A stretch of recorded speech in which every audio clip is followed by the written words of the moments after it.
पूज्यपाद महर्षि हरिनंदन परमहंस जी महाराज के परम पावन चरण कमलों में कोटि से नमन।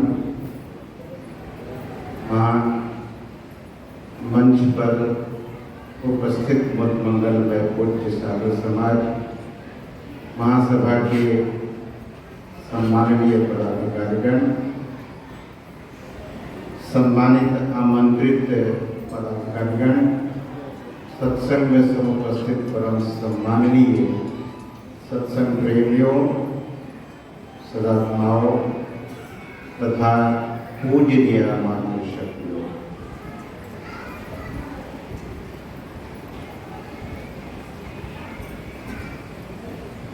मैं प्रथम बार इस आश्रम में अपने गुरुधाम में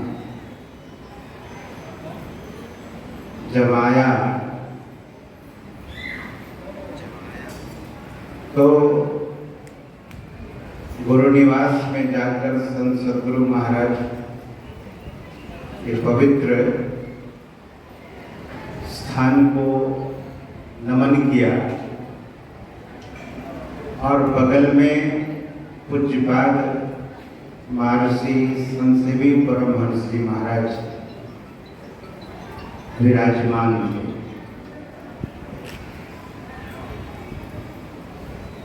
मैं उनके चरणों में अपना सर नवाया तो उन्होंने पूछने की कृपा कि आप कहाँ आए, कहाँ से आए हैं, ऐसा नहीं उन्होंने पूछा। पूज्यपाद ने हमसे पूछने की कृपा की कहाँ आए, तो मैंने कहा कि हुजूर अपने जीवन को हुजूर के चरणों में समर्पित करने आए। सज्जनों, पूज्यपाद पूज्य महर्षि हरिनंदन परमहंस जी महाराज को बुलाते हैं और कहते हैं कि युवक पढ़ा लिखा है,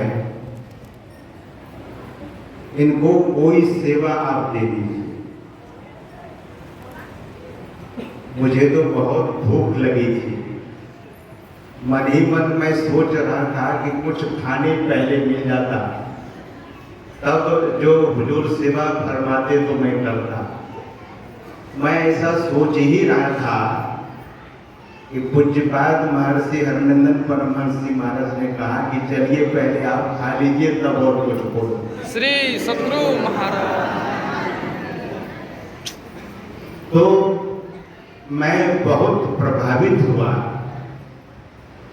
मुझे अपने हाथों से कटोरे में कुछ खाने के लिए दिया और मैं खाकर तृप्त हुआ, प्रसन्न हुआ और मुझे सीधे गौशाला ले गए और गौशाला में ले जाकर कहते हैं कि आपने कभी गाय गौ माता की सेवा की है? तो मैंने हाथ जोड़कर कहा कि जी हुजूर, मैंने सेवा तो कभी नहीं की है, लेकिन मैं सेवा गौ माता की कर लूंगा। फिर बहुत जगह दिखाते दिखाते इस आश्रम के गेट पर एक इंक्वायरी ऑफिस था, पूछताछ कार्यालय। उन्होंने कहा, आज्ञा दी कि इसी कार्यालय में कल से आप बैठेंगे और आए गए अतिथियों को पूछकर और रजिस्टर्ड मेंटेन करेंगे और आगे सूचना देंगे हमको। उस समय हुजूर यानी पूज्यपाद व्यवस्थापक थे इस आश्रम के, तो उनकी आज्ञा का पालन करता रहा मैं और उनकी सेवा भी यथासंभव करता रहा। और इस तरह से मैंने यह देखा कि जो सेवा उन्होंने सद्गुरु महाराज की थी बहुत सूक्ष्मता से, वे अपने निवास में उस सेवा के संबंध में भी बताते थे। साधु कोई लिख लेने से नहीं होता है कि बहुत पढ़ लिख लिया तो साधु हो गए। गढ़ते हैं और गुरु ही गढ़ते हैं शिष्य को, और वे शिष्य फिर महान हो जाते हैं। सदगुरु महाराज की सेवा पूज्यपाद ने पूरी मुस्तैदी के साथ की है। और मैं कल्पना करता था कि जब, जैसा कि अभी हमारे साधु महात्मा लोग, हमारे गुरु भाई लोग कह रहे थे कि भोजन का काम अधिकांश वे किया करते थे। पाक विद्या में वे बड़े निष्णात हैं, तो भोजन उनके लिए बनाते थे। तो बर्तन भी साफ करना, चूल्हा उस जमाने में कोयले का चूल्हा था, भट्टी थी, तो चूल्हा को साफ सुथरा कर उस पर पोछा लगाना। फिर बर्तन पीतल का हुआ करता था, बर्तन सोने की तरह चमकता था। और देखिए, जरा विचार करेंगे कि पूज्यपाद की सेवा कितनी सूक्ष्म रही।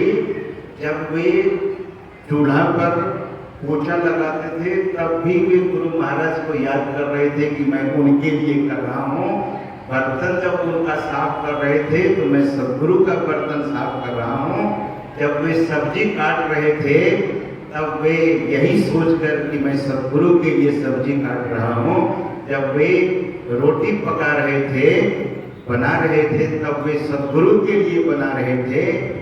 हम आप सुनते हैं कि कर्म ही पूजा है, मतलब यह पुनीत और पावन कर्म जो संत पूरे जगत के कल्याण के लिए अवतरित होते हैं, उनकी सेवा वे कर रहे थे। उस तरह से संत उदय संतत सुखकारी, विश्व उदय जीवी इंदु तुम्हारी। जैसे सूर्य पूरे जगत का उपकार कर रहा है, संत भी उसी तरह से, संत सदगुरु भी उसी तरह से पूरे जगत का उपकार करते हैं, कर रहे हैं। तो ऐसे ही पूर्ण धनी संत सदगुरु के पूर्ण शिष्य हुए।